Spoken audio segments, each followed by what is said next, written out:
My daughter-in-law banned me from their anniversary.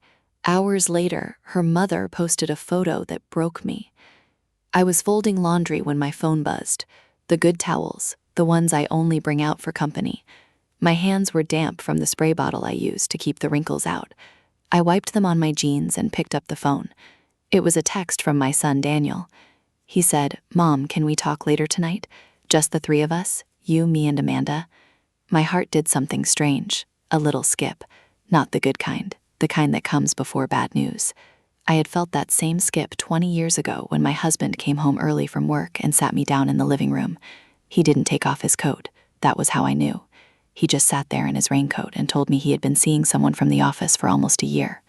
I was 44 years old. I thought my life was over. But I got through it. I raised Daniel through the divorce. I paid for his college by working double shifts at the hospital cafeteria. I helped him buy his first house. I watched him marry Amanda in a garden ceremony where the roses were so white they looked like snow in June. And now here I was, 67 years old, folding towels, and my son wanted to talk. Just the three of us, you, me, and Amanda. I said, "Sure, honey, what time?" He said, 7, we can come to your place. I said, "I will make meatloaf, Daniel's favorite." He said, "Okay, Mom." That was all. Just okay, Mom. No emoji, no love you, no see you soon. Just okay, Mom. I told myself I was being silly. He was probably just stressed about work. He managed a car dealership now. Good money, but long hours. Amanda stayed home with their 2 boys, my grandsons, Leo, who was 7, and Miles, who was 5. I watched them every Tuesday and Thursday while Amanda went to her Pilates class. I loved those days more than anything. Leo would bring his dinosaur books and sit on my lap while I read to him. Miles would fall asleep on my shoulder with his thumb in his mouth. I had a whole drawer full of their drawings at my house, crayon dinosaurs and lopsided hearts, and the word grandma written in wobbly kindergarten letters. I made the meatloaf at 4. I used the good ground beef, the 80-20 blend, not the lean stuff Daniel always complained about. I added extra onion because he liked it that way. I set the table with the blue dishes, the ones my mother gave me before she died. I put out cloth napkins. I lit a candle, a small one, just to make the kitchen feel warm. They arrived at 7:15, 15 minutes late. That was normal. Amanda always ran late. She had this way of walking into a room like she was apologizing for existing, even though she never actually apologized for anything. She was pretty in a sharp way, dark hair cut in a straight line across her jaw, big rings on every finger, a voice that could make a compliment sound like an insult. Daniel hugged me. He smelled like the cinnamon gum he chewed when he was nervous. He had been chewing that gum since he was 16 years old. He kissed my cheek and said, "Hi, Mom." Amanda said, "Hey, Carol," from the doorway. She didn't step inside right away. She stood there with her arms crossed, like she was waiting for something. I said, come in. The meatloaf is almost ready." They sat at the kitchen table. Daniel sat in his old spot, the one facing the window. Amanda sat across from him. She pulled out her phone and put it on the table face up. I noticed the screen was dark. She had turned it off. That was unusual. Amanda lived on that phone. She posted everything. The boys' first day of school, their Halloween costumes, their soccer games. She even posted a photo of Leo holding his loose tooth in a plastic bag. She posted dinner. She posted her coffee. The phone was always in her hand, but now it was face down and dark. I brought the meatloaf to the table. Mashed potatoes, green beans with almonds, a basket of rolls. I poured Daniel a glass of milk the way he liked it. I asked Amanda if she wanted wine. She said no thank you. She never said no to wine. She said no thank you. We ate in silence for a few minutes. Daniel cut his meatloaf into small squares. He was stalling. I knew my son. He chewed slowly. He didn't look at me. Amanda pushed her food around her plate. She didn't eat. She just moved the green beans from one side to the other. Finally, Daniel put his fork down. He said, "Mom, we need to tell you something." I said, "Okay." He looked at Amanda. She nodded. A small, tight nod. The kind you give someone when you were telling them to get it over with. Daniel said, "We have decided to make some changes to our routine with the boys." I said, "What kind of changes?" He said, "We think it is time for the boys to start spending more time with Amanda's mom, with Linda." I felt something cold move through my chest. Linda, Amanda's mother. Linda, who lived 4 hours away, in a house with a pool and a guest house and a husband who drove a Mercedes. Linda, who posted photos of my grandsons on Facebook like she had raised them herself. Linda, who once said in front of me that she wished the boys had her coloring, her lighter hair, her thinner nose. I remembered that day. We were at Leo's 3rd birthday party. She said it like I wasn't even there, like I was furniture.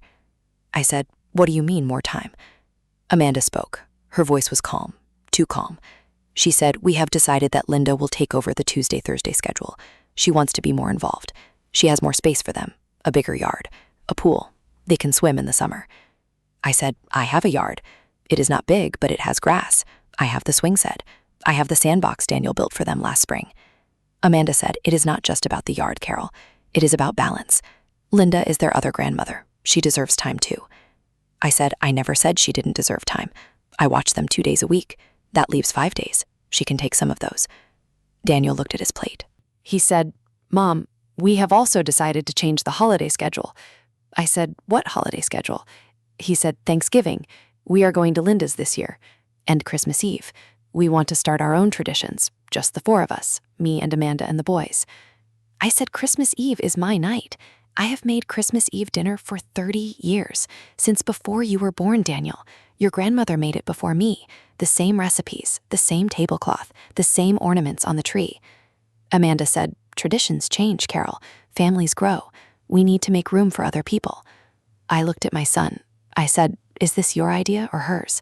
He flinched. That was all the answer I needed. I said, "Daniel, I am your mother. I raised you alone. I worked double shifts. I paid for your braces. I paid for your car. I paid for your wedding.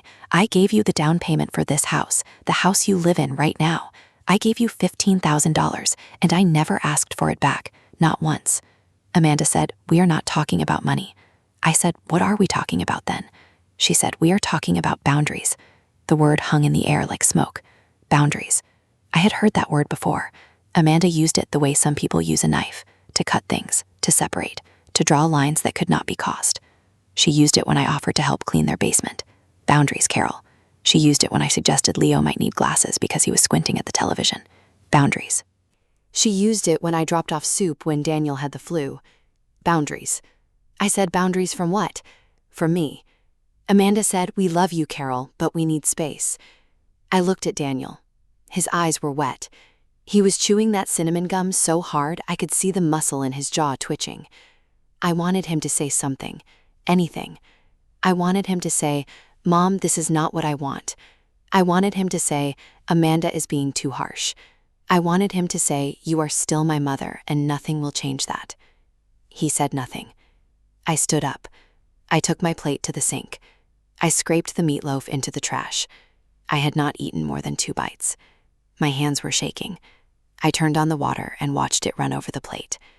I said, "You should go." Daniel said, "Mom, please." I said, "Go." They left.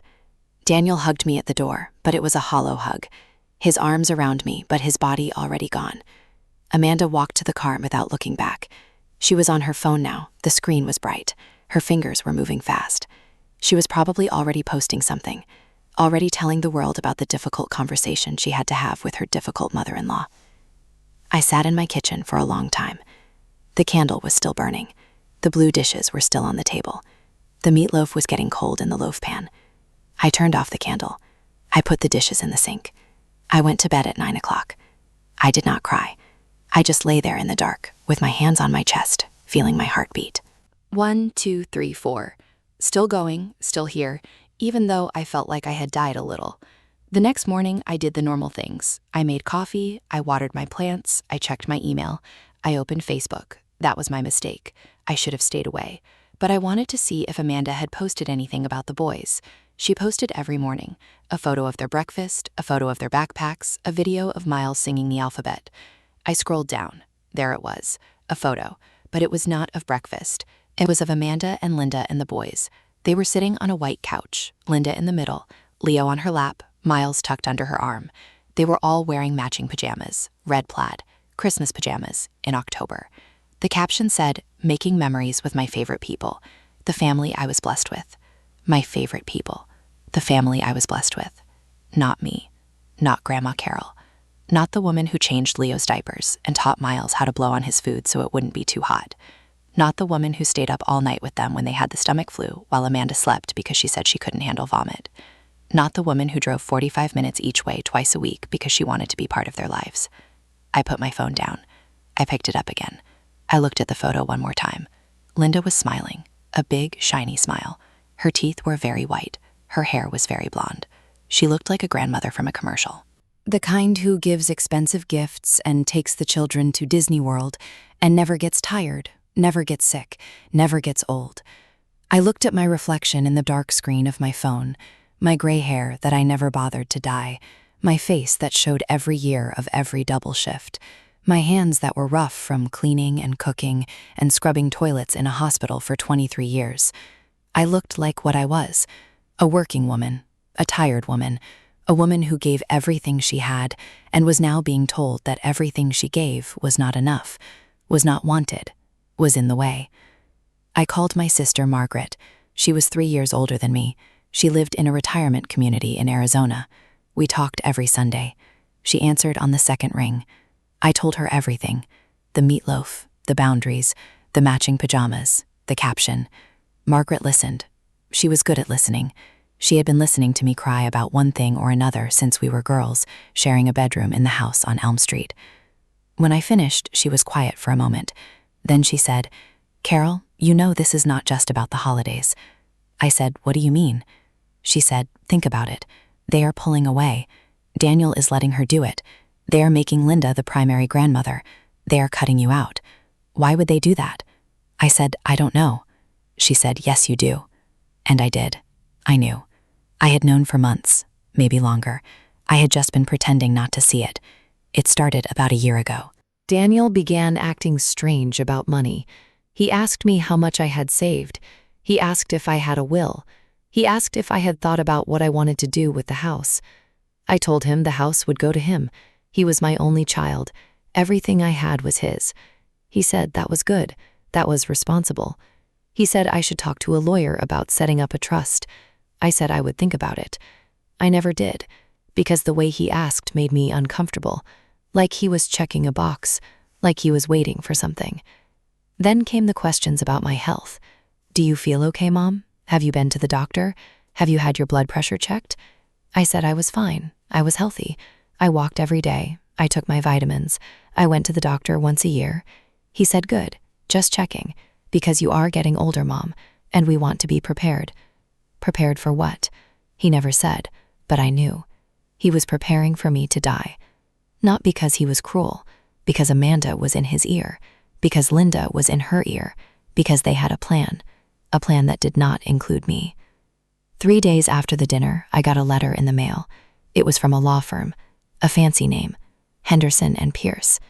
The letter was addressed to me, Carol Ann Morrison. I opened it with a butter knife because my hands were shaking too much to use my fingers. It was a letter from Amanda's parents, Linda and Richard. They were suing me for grandparents' rights. They wanted court-ordered visitation with my grandsons. They said I was a negative influence. They said I had made derogatory comments about Linda in front of the children. They said I had attempted to alienate the boys from their maternal grandmother. They said I was emotionally unstable. They cited the dinner, the meatloaf dinner. They said I had become agitated and aggressive. They said Amanda and Daniel feared for the children's safety in my presence. I read the letter 3 times. Then I read it again. Then I sat down on the floor of my living room, right there on the carpet. I put my head between my knees and I breathed. In and out, in and out. I thought about calling Daniel. I thought about driving to his house. I thought about showing up at his door and screaming until someone listened to me. But I did none of those things. I called a lawyer instead. A man named Bill Reynolds, who had helped me with my divorce 20 years ago. He was retired now, but he gave me the name of a woman who handled family law. Her name was Patricia. She was young, maybe 35. She had short red hair and glasses on a chain. She met me in her office, which was small and smelled like coffee and old paper. I gave her the letter. She read it. She looked up at me and said, "Have you spoken to your son?" I said, "Not since the dinner." She said, "You need to call him." I said, "I am afraid of what he will say." She said, "I know, but you need to know where he stands." I called Daniel that night. He answered on the 4th ring. I said, "I got a letter." From Linda's lawyer. He said, "I know." I said, "You know?" He said, "Amanda told me." I said, "Are you going to do anything about it?" He was quiet for a long time. Then he said, "Mom, maybe it is better if we let the court decide. That way everything is fair." Fair? He said fair. Like a judge in a courtroom would know what was fair. Like a judge knew about the nights I held him when he was sick, the mornings I packed his lunch, the afternoons I sat in the parking lot of his school waiting to pick him up because he was afraid of the bus, the years I went without new clothes so he could have new sneakers, the way I signed over my whole life to him piece by piece, until there was almost nothing left but the house and the memories. I said, "Daniel, I am your mother." He said, "I know, Mom." I said, "I love you." He said, "I love you too." But his voice was flat, the way you say "I love you" when you are saying it to get off the phone, not when you mean it, not when it comes from somewhere deep. Just words, empty words, words that used to mean something but now meant nothing at all. The court date was set for December, the week before Christmas. I spent November in a fog. I stopped going to the grocery store. I stopped answering the phone. Margaret called every day. I let it go to voicemail. I listened to her messages, though. She said, "Carol, you cannot let them do this to you. You have to fight. You have to show up. You have to prove them wrong." I knew she was right, but I was so tired. Tired in a way that sleep could not fix. Tired in my bones, in my blood, in the part of me that used to be a mother and did not know what to do now that my son had decided he no longer needed one. I went to the courthouse alone. Patricia met me in the parking lot. She was wearing a blue suit. Her glasses were on a chain around her neck. She said, "Are you ready?" I said, "No." She said, "That is fine. Nobody is ready for this." We walked inside. The courthouse smelled like floor wax and fear. Fluorescent lights buzzed overhead. The benches were wooden and hard. I sat down next to Patricia. Across the room, I saw Daniel and Amanda. They were sitting with Linda and Richard. Linda was wearing a cream-colored dress. Expensive. Her hair was perfect. Her makeup was perfect. She was holding Leo's hand. Leo looked confused. He kept looking around the room like he was trying to find something or someone. When his eyes landed on me, he smiled. A big, toothy smile. He pulled his hand away from Linda and waved at me. I waved back. Amanda saw it. She grabbed Leo's hand and pulled it down. She whispered something in his ear. His face fell. He looked at me with an expression I had never seen on a child's face before. Shame. He looked ashamed to have waved at me, ashamed to acknowledge me in front of his mother. That was the moment I broke. Not in the courtroom, not during the testimony, in the hallway, when Leo looked away from me and stared at the floor. When Amanda put her hand on his shoulder and guided him to the other side of Linda. When Daniel walked past me without saying a word, like I was a stranger, like I was nobody. The hearing lasted 3 hours. Linda testified first. She cried, big wet tears that ran down her perfect face. She said I had been jealous of her for years. She said I made passive-aggressive comments about her weight and her home and her relationship with her daughter. She said I once told Amanda that she should have married someone with more ambition. I had never said that, not once. But she said it with such conviction that I almost believed her myself. She said I was unstable. She said I had a history of emotional problems. She said my divorce proved that I was incapable of maintaining healthy relationships. She said she feared for the safety of her grandchildren in my presence. Then it was my turn. I sat in the witness chair. The wood was hard. The microphone was too low. I had to lean down to speak. Patricia asked me about my relationship with Leo and Miles. I told the truth. I told the court about Tuesdays and Thursdays, about the dinosaur books, about the sandbox, about the time Leo fell off his bike and I carried him 3 blocks to the emergency room because Amanda was at Pilates and Daniel was at work. I told them about the drawer full of drawings, about the matching pajamas I had bought for Leo and Miles last Christmas, red plaid, the same ones Linda had posted on Facebook. I had bought them first. I had given them to the boys on Christmas morning. But Linda posted her photo in October, making it look like her idea, her tradition, her family. Linda looked at me when I said that. Her eyes were cold, flat. The tears were gone. She was not crying anymore. She had gotten what she wanted from the tears. Now she was just watching, waiting, calculating. The judge was a woman, maybe 50, gray hair, no makeup. She listened to everything. She took notes. She asked a few questions. Then she said she would issue her ruling in 2 weeks. 2 weeks before Christmas. 2 weeks before the day I had spent 30 years hosting. The day that now belonged to someone else. I went home. I did not eat. I did not sleep. I sat in my living room and stared at the Christmas tree I had put up the week before. The ornaments were old. Some of them were from my childhood. A glass angel my mother had bought at a church bazaar in 1962. A wooden soldier my father had carved in his workshop. A string of popcorn Daniel and I had made when he was 6 years old. The popcorn was brown now, crumbling, but I could not bring myself to throw it away. It was a memory, and memories were all I had left. The ruling came on a Friday. Patricia called me at 9 in the morning. Her voice was careful, the way voices are when they are about to deliver bad news. She said the judge denied Linda's petition, but she also issued a mutual restraining order. Neither grandmother could see the boys until a custody evaluation was completed. That meant I could not see Leo and Miles either. Not on Tuesdays, not on Thursdays, not on Christmas. Not until a court-appointed psychologist decided whether I was safe. I said, safe from what? Patricia said, I am so sorry, Carol. I said, from what? She said the judge wrote that both grandmothers have exhibited behaviors that are not in the children's best interest. She mentioned Linda's attempt to alienate you, but she also mentioned your emotional response at the dinner. She said you appeared agitated. She said your son testified that he felt uncomfortable with your level of attachment to the boys.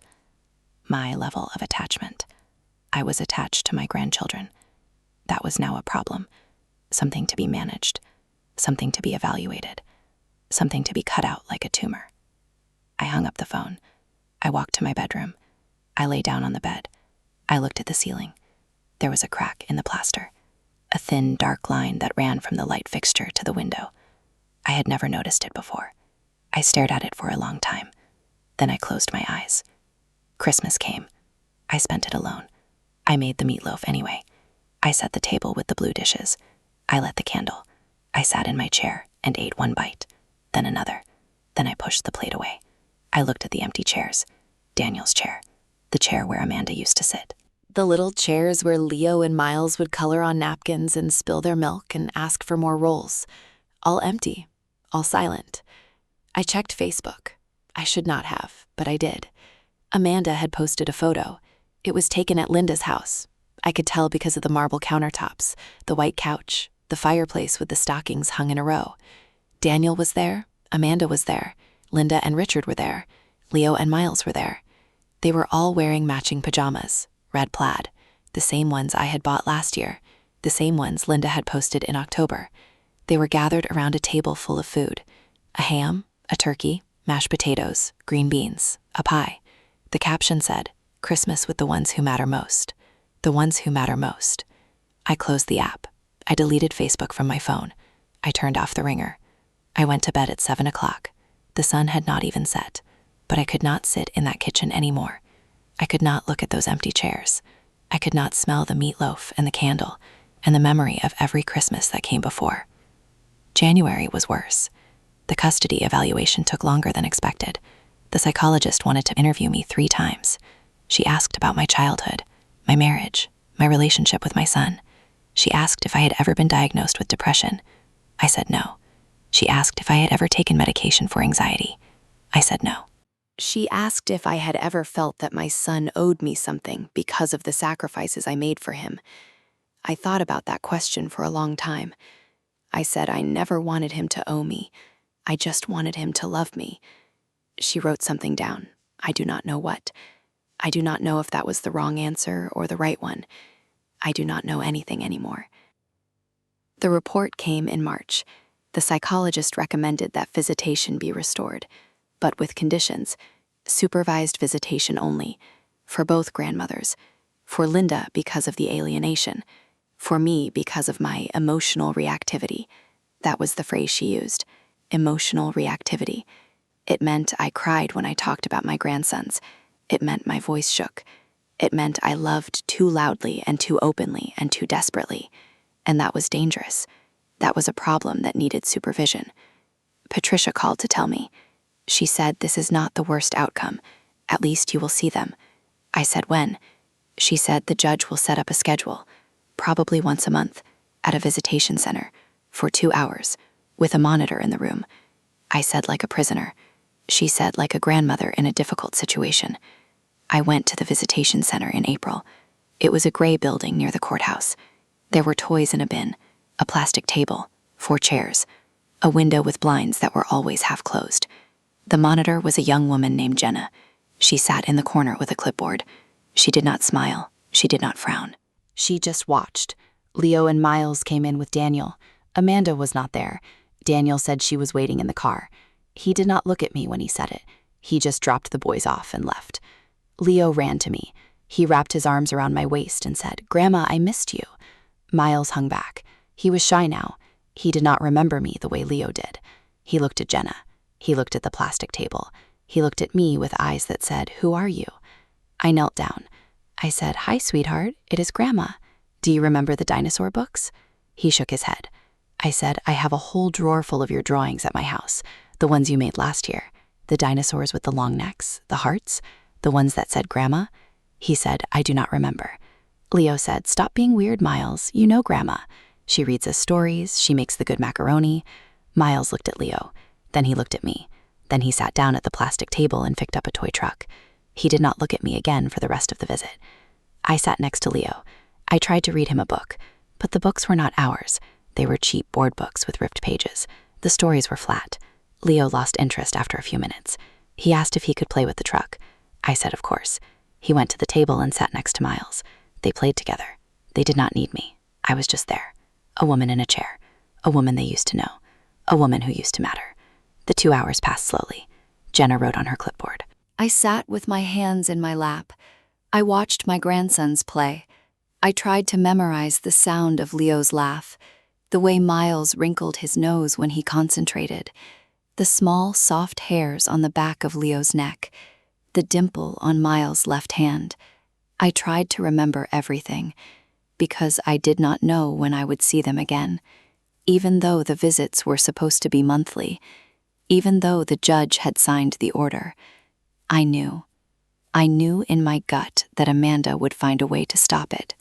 She would appeal. She would request another evaluation. She would file a motion. She would do whatever it took to keep me away, because I was not the grandmother she wanted. I was not the grandmother who wore cream-colored dresses and had perfect hair and a pool and a guest house. I was the grandmother who worked double shifts, who had rough hands, who cried at dinner, who loved too much. Daniel came back at the end of the visit. He did not come inside. He honked the horn. Leo ran to the door. Miles followed. Leo turned around and waved at me. He said, "Bye, Grandma. See you soon." Miles did not wave. He just walked out the door like I was already a ghost. I sat in my car in the parking lot for a long time, the engine off, the windows up, the spring sun coming through the windshield and making the car hot. I did not turn on the air conditioning. I just sat there with my hands on the steering wheel and my forehead resting on my hands. I thought about Linda, about her photo, about her caption. The family I was blessed with. I thought about Amanda, about her matching pajamas, about her boundaries, about the way she said my name like it was a chore. I thought about Daniel, about the cinnamon gum, about the empty hug, about the way he said, "Okay, Mom," like it was nothing, like I was nothing. I thought about the house, my house, the one I had worked so hard to keep after the divorce, the one I had planned to leave to Daniel, the one that was now just a place where I sat alone and folded towels and made meatloaf for nobody. I thought about selling it, moving somewhere else, somewhere far away where nobody knew me, where nobody expected me to be a grandmother. where I could just be an old woman in a small apartment who went to bed early and watched television and did not check Facebook because Facebook was a poison that had killed everything good in my life.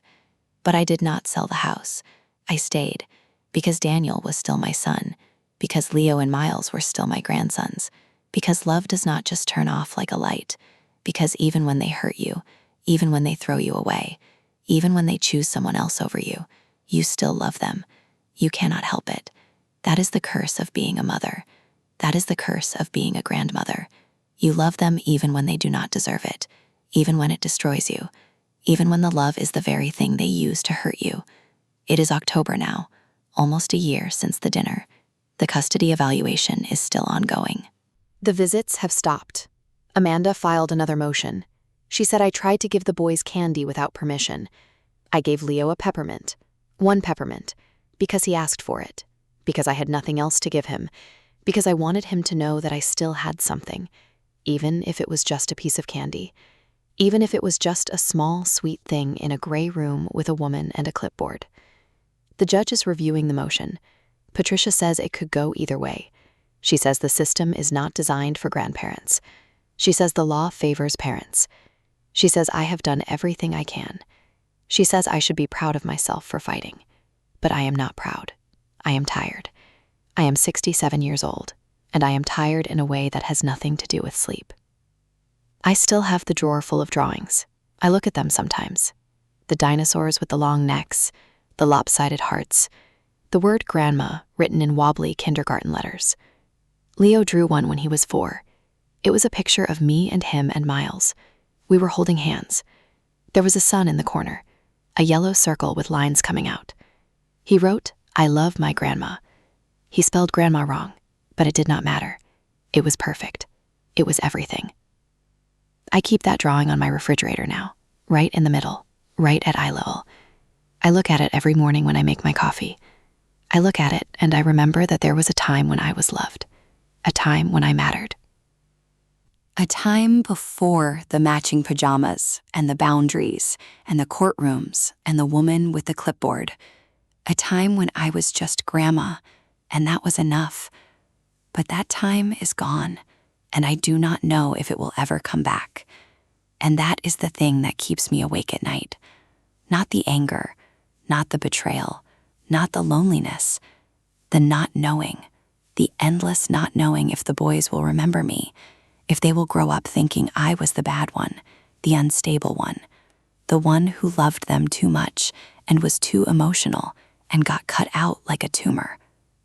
Or if one day they will ask questions, if one day they will find this story, this confession, these words, and they will know that I never stopped fighting for them, that I never stopped loving them, that I am still here, sitting in my kitchen, drinking my coffee, looking at a drawing on my refrigerator, waiting for a phone call that never comes. My daughter-in-law banned me from their anniversary.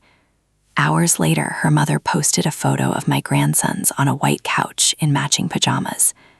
And that photo did more damage than any lawsuit ever could, because it told the world what my family already decided, that I was not in the picture, that I had been erased, that I was the grandmother they left behind. And the worst part, the part I cannot say out loud, the part I can barely even think, I still love them anyway.